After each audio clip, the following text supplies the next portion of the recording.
Sir match பார்த்தீங்களா எப்படி போச்சு? ரெண்டு பெஸ்ட் டீமு. ஆனால் ஒரு டீம் வந்து இன்னொரு டீமை டாமினேட் பண்ண மாதிரி இருந்தது. எப்படி பார்க்குறீங்க இந்த மேட்சை? ரொம்ப வருத்தமா இருந்தது. ஏன்னா நான் வந்து பிரான்ஸ் ஜெயிக்கணும்னு ஆசைப்பட்டேன். எனக்கு கண்டிப்பாக சார். எம்பாப்பே ரொம்ப பிடிக்கும். அப்புறம் ஒலிசே பிடிக்கும். ரொம்ப சிறப்பா, அதாவது இந்த செமிஃபைனல் வரைக்கும் பிரில்லியண்டா விளையாடி இருந்தாங்க. ஸோ அதனால அவங்க வந்து நல்லா விளையாடுவாங்கன்னு எதிர்பார்த்தேன். பட் வந்து மேட்ச்ல பிரான்ஸ் விளையாடவே இல்லை. அவங்கள ஸ்பெயின் கம்ப்ளீட்டா அவுட் பிளே பண்ணிட்டாங்க. கண்டிப்பாக அதாவது சார். ஆட்டத்துல பிரான்ஸே இல்லை. அவங்க வந்தாங்களா, மேட்ச்சுக்கு வந்தாங்களான்னு எனக்கு டவுட்டா இருக்குது. அந்த மாதிரி ஒரு complete domination by Spain. Deserving வின்னுங்க. யாருக்கும் எந்த கம்ப்ளைண்ட்டும் இருக்க முடியாது. பெட்டர் டீம் வந்து ஃபைனலுக்கு போயிருக்காங்க. அதில் எந்த சந்தேகமும் வேண்டாம். கண்டிப்பாக சார். ஸ்பெயின் வந்து ஃபுல்லாக டாமினேட் பண்ணாங்க. ஃப்ரான்ஸை எந்த இடத்துல மிஸ் பண்ணாங்கன்னு நினைக்கிறீங்க? மிட்ஃபீல்டில், அதாவது நீங்கள் ஸ்டார் ஃபார்வர்ட்ஸ்லாம் இருந்தால் கூட மிட்ஃபீல்டில் டெரிட்டரி நீங்கள் வந்து டாமினேட் பண்ணணும். அங்கே நிறையா பாசஸ் கிரியேட் பண்ணணும். அங்கே தான் வந்து கேமே ஜெயிக்கவோ அல்லது தோக்கவோ படுது. ஸோ அந்த மிட்ஃபீல்டில் அவங்க கண்ட்ரோலை விட்டாங்க. அப்புறம் இந்த போட்டியில் டெஷாம்ஸ் வந்து மானு கோனேவை இறக்கியிருக்கணும். அவர் ஏன் வந்து சோமேனி இறக்குனாருன்னு தெரியல. கடைசி போட்டிகள்லாம் கோனே நல்லா விளையாண்டாரு. அவரும் ரேபியோ காம்பினேஷன் நல்லா இருந்தது. அதையே மாற்றினார் இந்த போட்டியிலன்னு எனக்கு தெரியல. சோமேனிக்கு பதிலாக கோனே ஆரம்பிச்சிருக்கணும். பட் அதெல்லாம் ஸ்மால் மேட்டர். என்னை பொறுத்த வரைக்கும் ஒரு ஒரு கிரியேட்டிவ் மிட்ஃபீல்டர், அப்புறம் அங்கே டெம்போவை கண்ட்ரோல் பண்ணுற மிட்ஃபீல்டர் அவங்களுக்கு இல்லை. ஃப்ரான்ஸுக்கு இல்லை.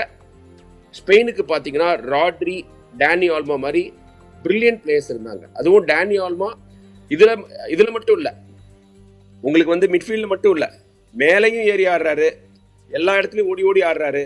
அதே மாதிரி ஃபேபியன் ரூயிஸ், அவரும் மிட்ஃபீல்டில் இருந்தார். நீங்கள் அவங்கெல்லாம் மிட்ஃபீல்டராக ஃபார்வர்டானா சொல்ல முடியாது. எல்லா இடத்துக்கும் போவாங்க. நீங்கள் பாக்ஸ்குள்ளார சான்ஸ் எடுக்க போவார். ஃபேபியன் ரூயிஸ் ஒரு சான்ஸ் மிஸ் பண்ணார். அப்புறம் ஆல்மோ வந்து ஒரு சான்ஸ் கிரியேட் பண்ணார்.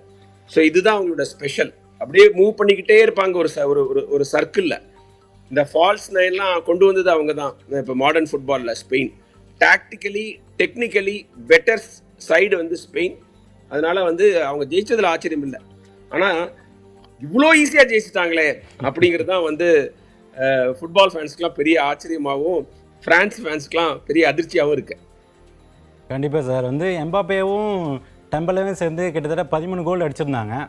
ஆனால் அவங்களால இந்த மேட்ச்சில் 2 ஷாட்ஸ் மட்டும் தான் கிரியேட் பண்ண முடிஞ்சது. அந்தளவுக்கு வந்து ஸ்பெயின் அந்த அவங்களோட டிஃபென்ஸ் வந்து கோட்டையாக கட்டியிருந்தாங்க. அது எப்படி பார்க்குறீங்க? அவங்க எங்கே மிஸ் பண்ணாங்க எம்பாப்பேவும் டெம்பலேவும்?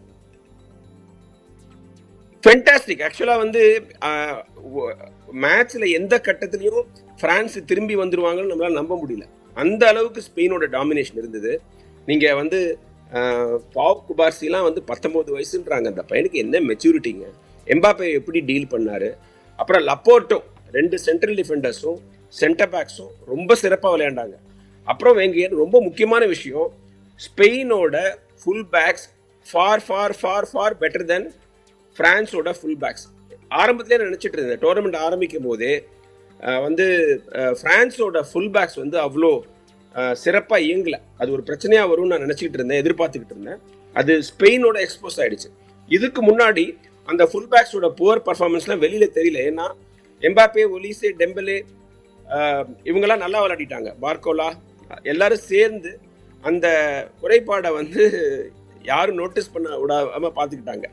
இப்போ ஸ்பெயின் மாதிரி ஒரு குவாலிட்டி சைடில் அது கிளியர் கட்டாக தெரிஞ்சுது. லூக்கா டீனியே தான் வந்து அந்த பெனல்ட்டி வந்து கன்சீட் பண்ணார். 2வது கோலுக்கும் அவங்க வந்து பெட்ரோ போரோவோட ரன்னை யாருமே ஸ்பாட் பண்ணல. எல்லாரும் அட்டாக்கிங் பிளேயர்ஸு. இப்போ யமாலை நம்ம மார்க் பண்ணால் போதும், அவர் தான் பாக்ஸ்குள்ளே போவார்னு நினச்சிட்டு இருக்கும்போது அவர் அழகாக ஒரு 1-2 ஆடிட்டு அவர் உள்ளே போய் கோல் அடிச்சிட்டார். ஸோ ஓவராலாக நீங்கள் டிஃபென்ஸை கம்பேர் பண்ணிங்கன்னா ஸ்பெயினோட டிஃபென்ஸு மச் பெட்டர். அதுவும் ஃபுல் பேக்ஸில் போட்டியே கிடையாது. குக்கரே எவ்வளோ நல்லா விளையாண்டார். அந்த அவரை நீங்கள் கிரவுண்டில் எப்போ வேணாலும் ஸ்பாட் பண்ண முடியும். அந்த மாதிரி ஒரு அழகான ஹேர் ஸ்டைல் வச்சுருப்பார். பிரில்லியண்ட்டாக விளையாண்டாருங்க. இப்போ வந்து ரியல் மேட்ரிடுக்கும் போக போகிறாரு. அவருடைய வேல்யூ நம்மளுக்கு தெரிஞ்சிடுச்சு. அவருடைய அட்டாக்கிங் பிளே பார்த்தோம். நீங்கள் ஃப்ரான்ஸ் மட்டும் இல்லை, பிரேசிலும் தோற்றதுக்கு காரணம் அவங்களோட ஃபுல் பேக்ஸ் அவ்வளோ சிறப்பாக இயங்கலை. ஆன் தி அதர் ஹேண்ட் ஸ்பெயினோட ஃபுல் பேக்ஸ் வந்து அந்த விட்த்து கொடுத்தாங்க. ஏன்னா அந்த விட்த்து ரொம்ப முக்கியம். யமாலும் ரைட் சைடில், லெஃப்ட் சைடில் நிக்கோ வில்லியம்ஸ் அவர் விளையாட முடியல. 2 பேருக்குமே இன்ஜுரி கன்சர்ன் இருக்குது. யமாலே வந்து 100% ஃபிட் இல்லை. அதனால வித் ஆஃப் த பிச்சை பயன்படுத்துறதுக்கு அவங்களால முடியல. அதுக்கு தான் வந்து ஃபுல் பேக்ஸ் உதவுனாங்க. நீங்கள் வந்து பெட்ரோ போரோவும் குக்கரேயாவும் அந்த வித்து வந்து அட்டாக்கிங் பிளேஸ் கொடுக்க முடியா, நாங்கள் கொடுக்குறோன்னு ஆனாங்க. தங்களோட டிஃபென்சிவ் டியூட்டியும் ரொம்ப நல்லா பண்ணாங்க. ஓவராலாக எல்லா ஏரியாலையும் டாமினேட் பண்ணிட்டாங்க. ஸ்பெயினை கண்ட்ரோல் பண்ணாங்க. இந்த மேட்ச் டெம்போவை கண்ட்ரோல் பண்ணாங்க. மேட்சை வந்து ஸ்டார்ட் டு ஃபினிஷ் அவங்க கையில் வச்சுருந்தாங்க. நீங்கள் எம்பாப்பே டெம்பலே மாதிரி பிரில்லியன்ட் இண்டிவிஜுவல் பிளேயர்ஸ் இருந்தாலும் அவங்களுக்கு பாசஸ் வரணும். பாசஸ் கிடைக்கவே இல்லை. பொசிஷன் பார்த்தீங்கன்னா ஸ்பெயின் ரொம்ப அதிகம் வச்சிடல. யூஸ்வலாக அவங்க வச்சிருக்கிற பொசிஷன் இல்லை, ஒரு 51% தான் வச்சுருந்தாங்க. அது அவங்களுடைய ஸ்டாண்டர்டுக்கு கம்மி. ஆனால் செய்ய வேண்டிய வேலையை சரியான நேரத்தில் சிறப்பாக செஞ்சாங்க. அப்புறம் அந்த ஏர்லி பெனல்ட்டி பெரிய அட்வான்டேஜ். ஃபர்ஸ்ட் ஹாஃபில் கோலே வராமல் இருந்திருந்ததுன்னா ஃப்ரான்ஸுக்கு செகண்ட் ஹாஃபில் கான்ஃபிடன்ஸ் வந்திருக்கும். ரொம்ப சீக்கிரமே வந்து ஒரு கோலை கன்சீட் பண்ணதுனால அவங்களுடைய கேம் பிளான் இன்னும் சஃபர் ஆகிடுச்சு. பட் ஓவராலாக என்னை பொறுத்த வரைக்கும் என்ன டிஃப்ரென்ஸ்னு கேட்டிங்கன்னா, ராட்ரி, ஃபேபியன் ரூயிஸ், டேனி ஆல்மா அவங்களுடைய அந்த பால் சர்க்குலேஷன், டெரிட்டரி டாமினேஷன், மிட்ஃபீல்டில் கண்ட்ரோல், சூமெனி, ராபியோ, அதுக்கப்புறம் அந்த கோனெல்லாம் நல்லா ஆட முடியல. அப்புறம் ஒலிசே கம்ப்ளீட் ஃபெயிலியர். சத்தியமாக எதிர்பார்க்கல. இந்த மேட்ச்சில் அவர் கலக்குவார்னு எதிர்பார்த்தா 20 முறை பால் பொசிஷனை விட்டுருக்காரு. கிரியேட்டிவாக எதுவுமே பண்ண முடியல. Complete disaster. நீங்கள் வந்து ராட்ரியும் ஒலிசையும் கம்பேர் பண்ணீங்க, அல்லது வேற எந்த பிளேயரையும் ஒலிசையும் கம்பேர் பண்ணீங்கன்னா தெரியும் ஒலிசே எவ்வளோ மோசமாக ஆடி இருக்காருன்னு. அவருடைய கெரியரில் மோஸ்ட் இம்பார்ட்டன்ட் மேட்ச்சில் சொதப்பிட்டாரு. அது உண்மை. ஒலிசையை பிடிக்கிறவங்க கூட இதை ஒத்துக்கணும்னு நினைக்கிறேன்.